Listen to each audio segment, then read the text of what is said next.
Buenas tardes para todos y para todas en este nuevo episodio de Entre Abejas y Cigüeñas. Como habrán visto ya, tengo a mi colega y gran referente en lo que es la psicología deportiva, a el psicólogo Damián, que el apellido Benchoam. Perfecto. Perfecto, ¿viste? Lo dije muy bien. Nada fácil, te digo.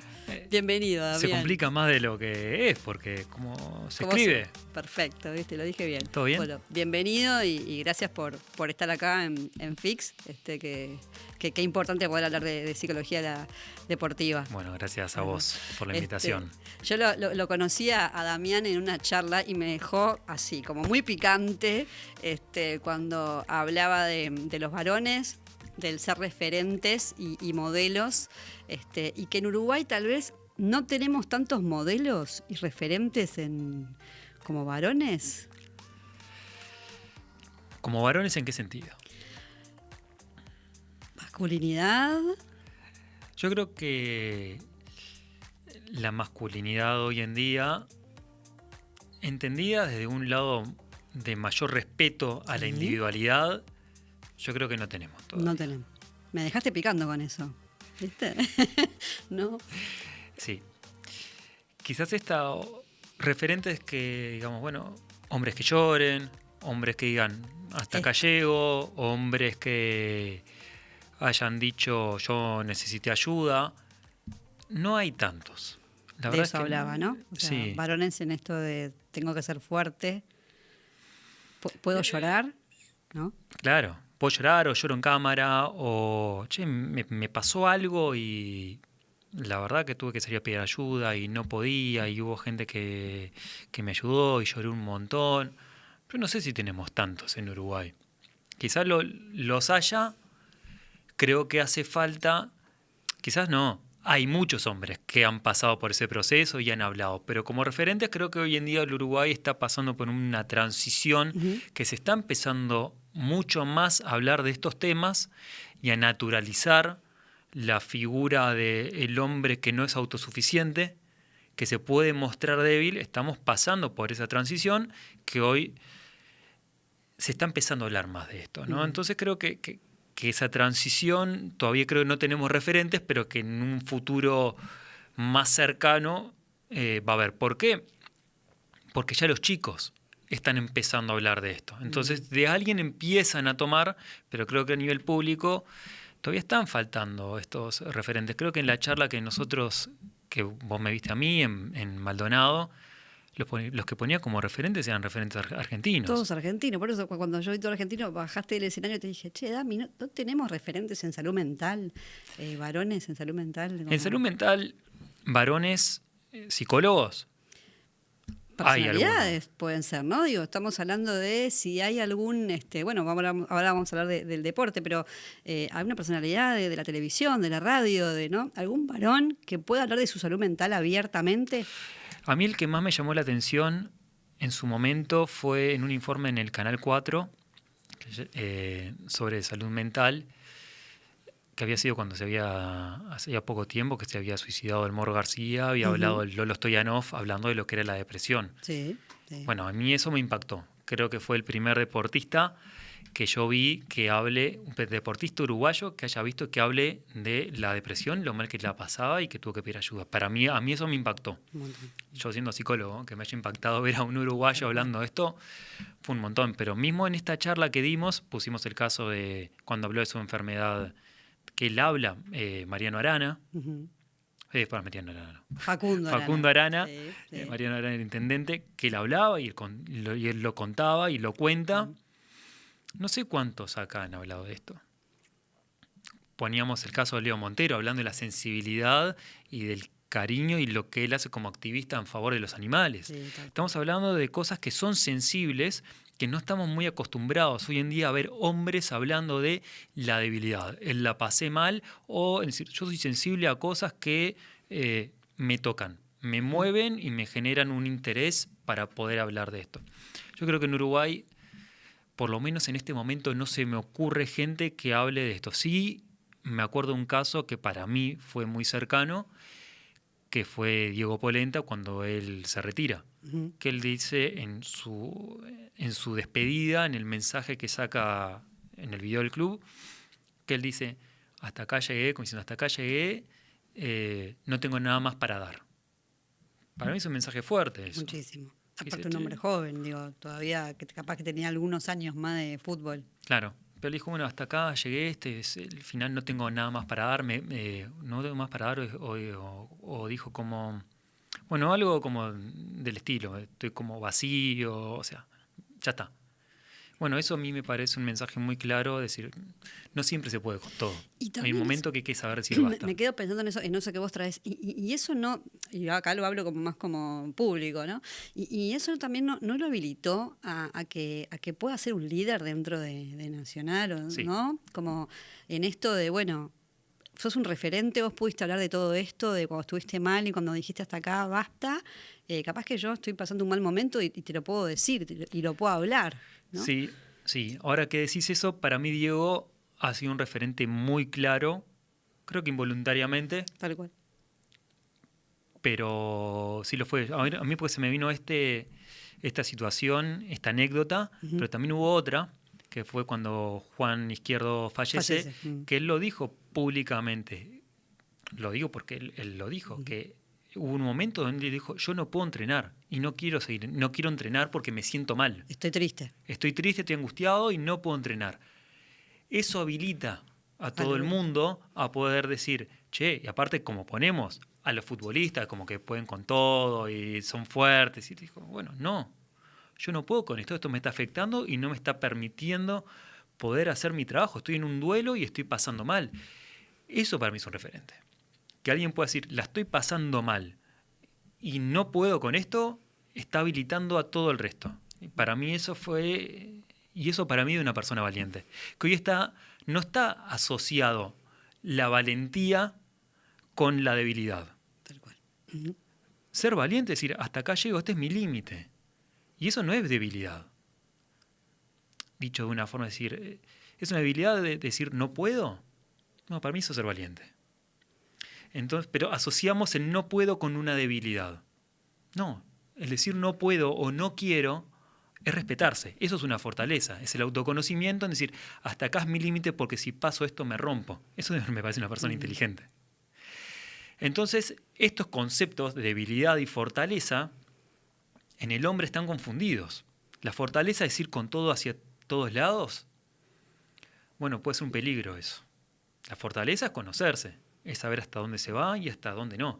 Ir por todo sabiendo que te podés romper, dicho de una forma muy bruta, quizás sea una debilidad. ¿Por qué? Porque no hay un conocimiento en saber cuál es tu límite. ¿Y vos sentís, Damián, que los futbolistas, los deportistas profesionales tienen como una responsabilidad de ser referentes o modelos sociales de salud mental o de bienestar?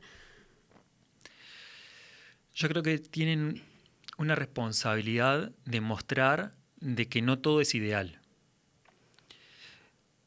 Lo entiendo de ese lado porque el hecho de ser modelos o referentes no lo eligen ellos, sino que el otro los pone en ese lugar. Como ídolos. Como ídolos, y ellos no eligieron ser ídolos, se los pone en ese lugar.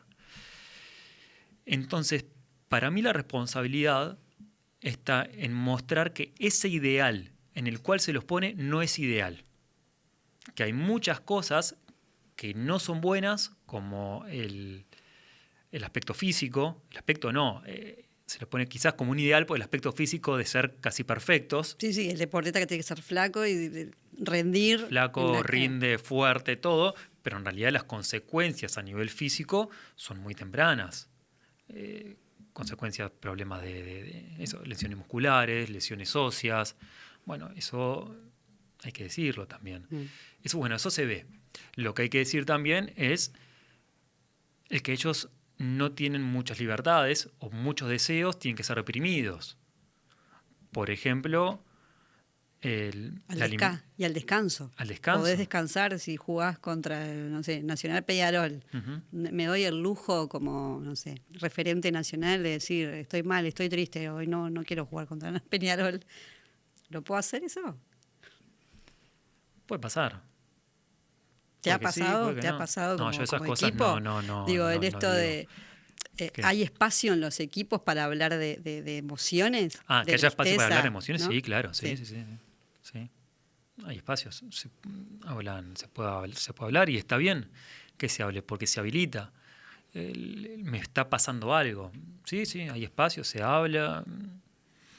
Nosotros intentamos, en los lugares donde yo estoy, por lo menos, que es nacionales, en el básquetbol, mismo en las clases, yo soy docente y doy clases, que se habilite el espacio a la discusión y el entender la individualidad.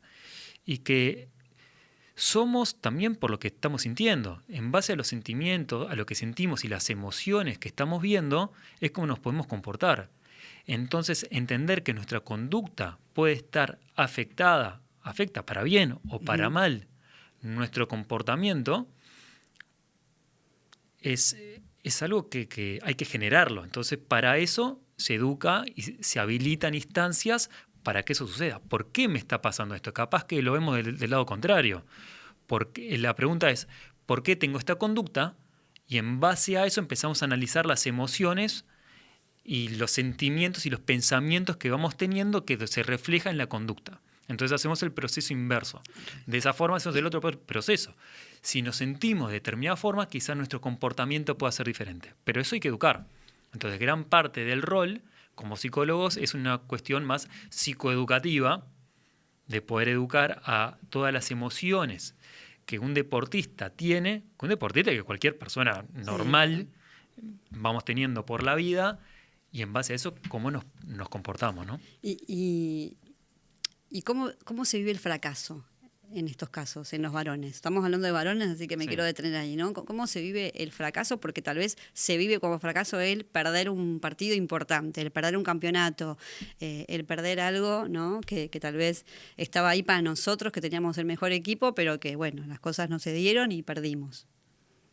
Y que eso se siente como un fracaso. Sí y no. El fracaso para mí es como muy subjetivo, ¿no? Para mí un fracaso realmente es que haya pasado una tragedia. Estamos de acuerdo, pero digo, para un jugador de fútbol que se prepara, o de básquetbol que se prepara para un partido importante frente... Pero entonces todos van a ser fracasados. Porque no todos van a llegar a lo que quieren. Llega uno. O que tu meta sea algo en particular que no dependa de un resultado. Ahora, si vos hiciste todo lo posible y no se dio porque hay distintos factores, bueno, ¿qué vamos a hacer? También tenemos que empezar a quitarle un poco la trascendencia a las cosas. Yo la verdad es que no manejo... Es un concepto que no lo manejo. No lo manejo. ¿Y a nivel equipo, cuando te lo traen? ¿Que te sienten mal o tristes o muy angustiados o depresivos incluso a veces? La angustia es parte. Parte de eso. La angustia, vos sos psicóloga, la angustia es algo con lo que vivimos constantemente. Y fundamental para cualquier proceso terapéutico, ¿no? Totalmente. ¿A qué es lo que vamos? A la angustia. ¿Dónde está la angustia? ¿Dónde está por la ahí. angustia? Exacto. Es que vivimos de la angustia y vivimos para superar la angustia. Y eso es lo que nos hace felices. El poder entender que la angustia está en todos lados como seres humanos, y lo que hacemos es adaptarnos, es generar herramientas para adaptarnos a las situaciones para vivir felices. ¿Y qué es la felicidad? Es quizás en ese momento donde me siento bien sin angustia y puedo disfrutar del momento porque tengo todo bajo control o fluyo en un lugar donde me siento cómodo. Entonces la angustia es algo que está. Ahora, cuando no se llega a ese resultado, obviamente queda angustia, porque la angustia aparece cuando uno tiene unas expectativas y no son satisfechas. Entonces ahí aparece la angustia y la frustración. Entonces, entender que eso es algo con lo que tenemos que lidiar, pero también que las expectativas que nosotros tenemos son a futuro, no son algo que nosotros podamos controlar, no lo podemos controlar, y menos en deportes, en ningún lado lo podemos controlar, porque pasan cosas. Entonces, las expectativas que tenemos son a futuro y no son tangibles. Y ahí va mucho lo que hablamos afuera de cámara, Dami, de los mandatos, ¿no? En cuanto a las emociones, de ser fuertes y demás, ¿no? De mostrarnos de una manera que parece que socialmente hay que mostrarse, ¿no? Y tal vez estamos como desconstruyendo de que no, de que tal vez las mujeres pueden llorar y los varones también, ¿no? Es que deben llorar. El llanto es una manifestación de... Es el desborde de la emoción. ¿Cuándo lloramos? Cuando estamos desbordados de tristeza o desbordados de felicidad. Se nos caen las lágrimas o por la angustia en sí. Ujú. Es el desborde, decir, bueno, esto se acabó, es el alivio. Ahí también viene el llanto. Entonces, el no permitirlo es un problema. Lo que pasa es que el llanto estaba desde un principio, ¿no? Está más asociado a una cuestión más femenina. ¿Por qué? Porque Bien. habla de la sensibilidad del llanto. Entonces, acá no estamos hablando de debilidades, estamos hablando de sensibilidad. Una persona que es sensible se permite conocer sus emociones y entonces el llanto es algo que está bastante más libre, porque uno también está más seguro de lo que va sintiendo, entonces se permite la angustia y la felicidad y poder mostrarse desde ese lado. Lo que sucede es que cuando eso estaba asociado a una cuestión de debilidad, de tristeza, de angustia, que estaba más asociada en un primer momento a la mujer, por eso se dicen, los hombres no lloran. Se decía eso. Se decía, pero hoy estamos como bastante desconstruyendo un poco, ¿no? Por suerte. Todo eso, sí, tal cual. Porque se entiende desde ese lado. Pero a su vez seguía estando como asociado a tengo que poder solo, no me permito llorar porque si no es algo que no está bien, es como que es como una cuestión de descontrol. Esos siguen siendo como mandatos que no hace falta que los digan, pero sino que creo que ya lo llevamos hasta, en principio dicho de una manera muy bruta, pero como una cuestión hasta genética más o menos, ¿no? De una cuestión social. Bueno, pero me llevas a esta pregunta, ¿no? O sea, ¿qué impacto tiene el deporte en la identidad masculina? ¿No? En esto que todo que estamos trayendo, ¿no? De lo social, de las construcciones, de lo que el hombre puede y lo que no puede hacer, de quién soy a partir de este momento, si soy jugador, ¿no? O sea, desde la identidad masculina y de la identidad que nos da el deporte profesional, estamos hablando. Uh-huh. El deporte te da una identidad. Ahí está el problema. Que cuando el deporte profesional, solo cuando una persona, vamos a no hablar del deportista, una persona hace su carrera profesional solamente en el ámbito deportivo, tu identidad pasa a estar muy relacionada al logro deportivo. Por eso es importante lo que llamamos en psicología tener una carrera dual, donde vos puedas tener una carrera deportiva y una carrera extradeportiva, aunque sea estudiar algo, pero que tu identidad sea: yo no soy solamente una cosa, soy mucho más que esto. Soy deportista, pero estoy estudiando otra cosa, o tengo otro trabajo, soy padre, soy tío, soy madre, tengo mi familia, tengo una identidad que es mía propia, que la voy generando a partir de mis experiencias y mis lugares y mis roles donde estoy, que no sea solo algo específico. Cuando es algo, una cosa específica, como en esto del deporte, y que aparte se vive de una manera emocionalmente tan fuerte y que te ponen en ese lugar, bueno, vos empezás a dudar de si sos tan bueno. En muchos casos pasa esto, dudas si sos tan bueno o tan malo de acuerdo al resultado que vos estás, y eso afecta mucho a la autoestima, ¿no? Pero además algo que vemos siempre es la carrera profesional de un deportista tal vez es corta, ¿no? Tal vez es joven cuando se retira, tiene, no sé, 35, 40 años. Entonces tiene toda una vida en la que tiene que encontrar una nueva identidad, ¿no? Claro. Por eso se tiene que trabajar de antes. Porque su vida y su entorno, y el deportista en muchos casos no conoce otra cosa más que eso. A diferencia de muchos de nosotros que quizás tengamos carreras u oficios o determinadas profesiones o a lo que nos dediquemos. Lo que sucede en el deporte, para mí es una particularidad, es por eso de la identidad. La particularidad es que se dedican a lo profesional a partir de lo lúdico. O sea, Vos sos Sí, psicóloga. Yo soy salí a la psicólogo. cancha de chico, me gustó el fútbol, era bueno, vino alguien, me encontró y de repente soy Exactamente. Y Messi, seguí. ¿no? Claro, Sí. yo no soy psicólogo, desde que yo no elegí la carrera de psicología, ni ando escuchando a todo el mundo, ni encontrando herramientas a partir de que tengo 5 años. Ujú.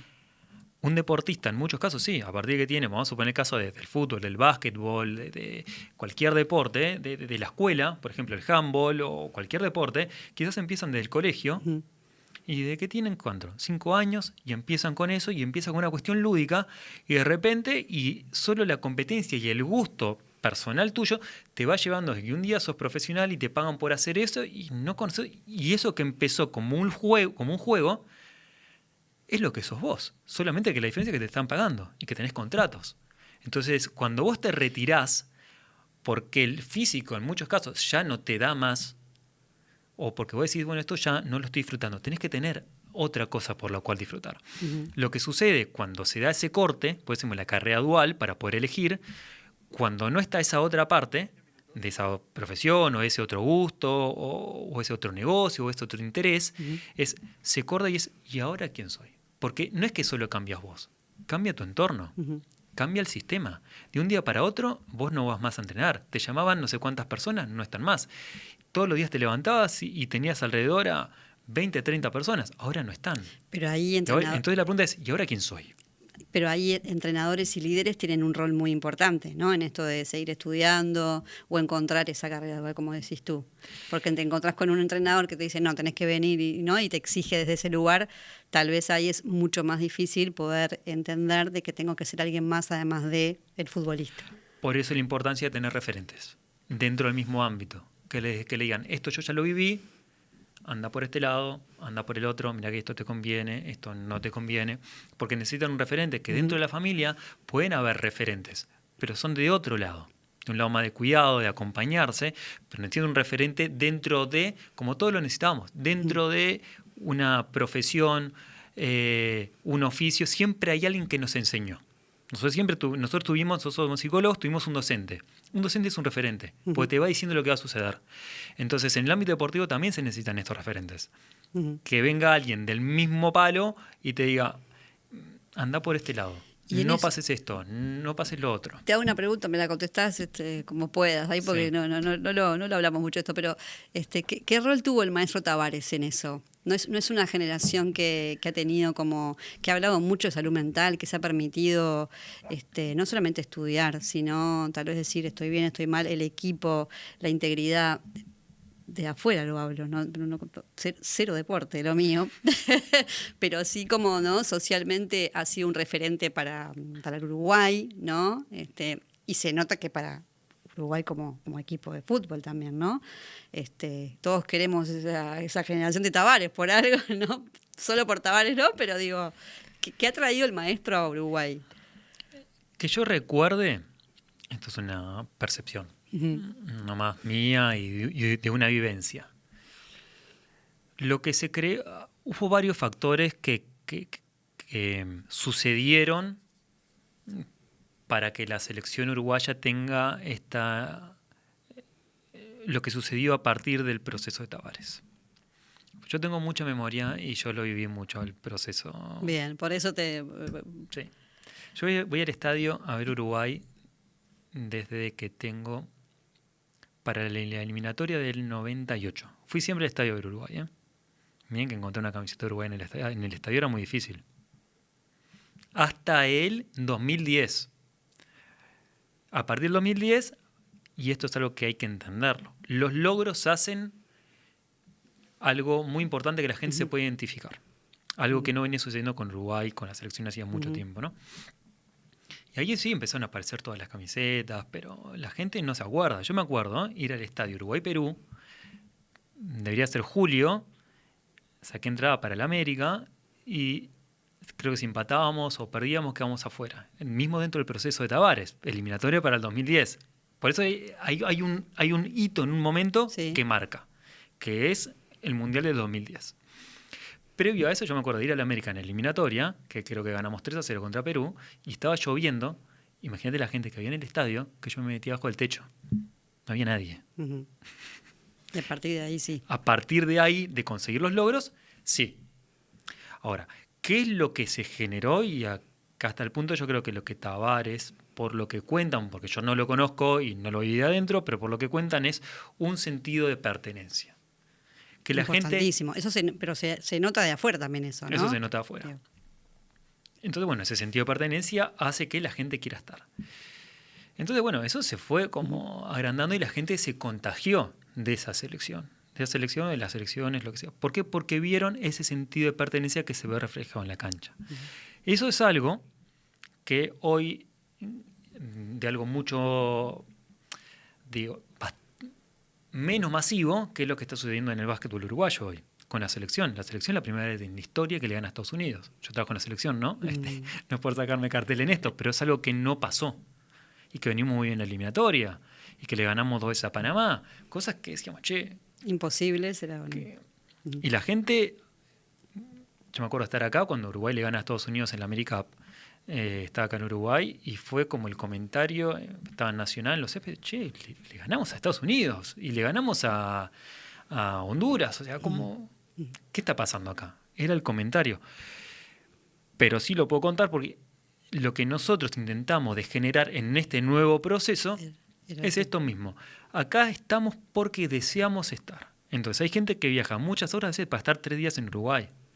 Es el deseo de querer estar. El que no quiera estar, está todo bien. Acá estamos y nosotros valoramos ese deseo. Entonces, en base a ese deseo es donde empezamos también a valorar al otro también. Entonces, tenemos que generar un buen clima de trabajo, un ambiente donde se premien las cosas, donde el castigo no haya castigos, sino que sean correcciones.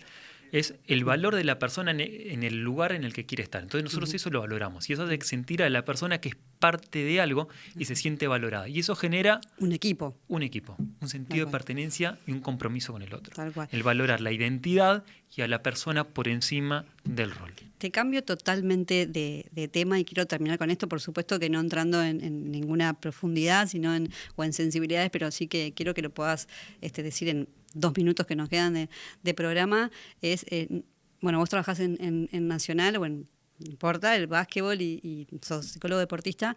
¿Cómo se trabaja una tragedia, por ejemplo, como la que mencionabas recién, de un Juan Izquierdo que de repente muere en la mitad de la cancha, de la forma en la que fue todo, ¿no? En la que sucedió todo, un chico joven, ¿no? ¿Cómo se trabaja eso? ¿Cómo se vuelve a casa con eso? ¿Cómo se trabaja a nivel del equipo? En este caso Nacional, vos estabas ahí, ¿no? ¿Cómo se trabajó las herramientas para trabajar estas tragedias? Más allá de la de Juan Izquierdo, traigo la de Juan Izquierdo porque la nombraste, pero sí, cualquier tragedia, también, ¿no? cualquier tragedia, ¿cómo se trabaja eso a nivel de que a las 2 semanas hay que volver a jugar? Vos dijiste, ¿cómo se vuelve? Volver no se vuelve. Hay cosas que marcan y todos cambiamos. Cuando pasan cosas, cambiamos. Y más cuando pasan cosas tan fuertes, para bien, para mal, cambiamos, ya no somos los mismos. Eso es algo que está claro. No hay ni que ahondar mucho en el tema. No somos los mismos. Ahora, ¿que hay que volver? Hay que volver. Es parte de la salud. Volver a la rutina. Lo que tenemos que entender que lo que pasó con Juan, como pasaron en otras tragedias, hay una tragedia, como puede pasar en el ambiente laboral, hay un duelo por parte de todos y un duelo colectivo. Tal cual. Entonces, afrontar el duelo individualmente, pero afrontar el duelo colectivo. Esto que en un momento decíamos, ¿no? El habilitar, el hablar. Que el lugar de trabajo, como en nuestro caso era los céspedes o en cualquier otro lado, sea un lugar sano donde nosotros podamos sentirnos identificados con el otro porque sabemos que estamos viviendo lo mismo. Porque si somos compañeros de trabajo y pasa que fallece alguien de nuestro sector, no va a afectar a los dos por igual. No así en nuestra familia porque está en otro rol diferente. Entonces quienes lo vivimos de la misma forma. Entonces habilitar espacios para el diálogo, para poder hablar, para poder expresarse y para no juzgar. Sino justamente abrir, che, muchachos, acá es un espacio que es cuidado y acá somos nosotros y podemos llorar. En fin. Perfecto. Entonces, eso es algo que lo hemos hecho, que se trabajó, que se habló, se explicó, se explicaron los procesos del duelo. ¿Para qué? Para dar tranquilidad de que por lo que pueden estar pasando es parte de los procesos normales y que hay que habilitarlos a los sentimientos, las emociones y los pensamientos que podíamos tener. Ahora, una vez que eso está, sabemos que es un proceso largo, de años, no es que se termine un día para el otro, lleva muchos años los duelos, pero en un momento hay que volver. Tenemos que volver a la rutina, porque la rutina nos hace sentir bien, nos hace sentir que somos útiles, que es una válvula de escape, que... Integrando la tragedia también, ¿no? Totalmente. O sea, no dejándola atrás, sino integrándola a nuestra vida y sabiendo que ahora es parte también de todo lo que estamos viviendo como equipo. Exacto. Y es parte de lo que somos. Y es parte de cosas que nos marcaron. Y hay que seguir adelante. Seguir adelante no significa tapar, no significa no pasó nada, no significa olvidar. Eso, quien lo entienda de salir adelante, quien entienda que salir adelante es tapar y hacer que no pasó nada, lo está entendiendo mal. Muy mal. Seguir adelante significa sigo mirando que tengo una vida por delante que tiene que ser lo más saludable posible, cargando con el dolor que tengo. Que voy a intentar de que ese dolor pueda ir apaciguándose para que me permita tener una vida saludable, sabiendo que va a haber una marca que va a estar toda la vida y que quizás el dolor va a estar toda la vida. Había una frase que a mí me gustaba mucho que decía, la angustia no se cura, la angustia se cursa. Total. Entonces, saber que es un dolor que vamos a vivir siempre, por lo menos te lo digo en mi caso personal, como el de muchos, es un dolor que yo todavía lo tengo muy arraigado, a mí me duele muchísimo, es algo que me cuesta mucho, y bueno, y que voy a estar viviendo con esto, pero estoy seguro de estar viviendo con esto toda la vida. Porque cada vez que hablo de este tema, a mí es un tema que me angustia, me pone mal y lo siento, y siento en el pecho y se me pone... Qué difícil ser el psicólogo de Nacional en ese momento, porque qué difícil salir de... Es muy difícil. ¿No? Yo no... Dar ese taller de duelo, habilitar las emociones de cada jugador, con las presiones que sabemos que existe como jugadores, ¿no? De tantas y lo social, que obviamente que no. Te lo voy a decir muy claro. Fue difícil, pero yo no... O sea, yo como que mi duelo lo empecé a vivir después. Primero eran ellos. Primero el yo equipo. Me enfoqué en ellos 100%. Y yo sabía que ellos estaban necesitando un espacio y un tiempo. Obviamente que llegué a mi psicólogo. Obviamente que el duelo estaba. Sí, pero me preocupaba 100% por los otros. Iba a mi psicólogo, iba dos veces por semana. Fui 2-3 días seguidos a llorar, a largar todo lo que tenía que largar. Pero yo me preocupé siempre por ellos. Yo me despertaba de noche así como alterado de la nada y siempre pensando en ellos. Y yo siempre digo que en 4 meses, yo ahí me di cuenta que no había sido yo. Yo engordé de 8 a 10 kilos en 4 meses. Un día me miré al espejo y dije, ¿y acá qué pasó? Y ahí me fui para afuera, me fui a justamente a decir, yo acá necesito empezar a transitar mi duelo, que lo sigo transitando hasta el día de hoy, ¿no? Tal cual. Qué difícil también. Podríamos hablar duro, sí. Podríamos hablar horas de este tema, ni que hablar, pero digo de todo, de toda la salud mental, deporte y varones, ni que hablar, pero quise solamente, hacer un episodio hermoso sobre esto y tenerlo a él como referente del tema. Gracias por estar ahí, por un nuevo episodio de Entre Acá y Cigüeñas, y nos vemos el próximo semana.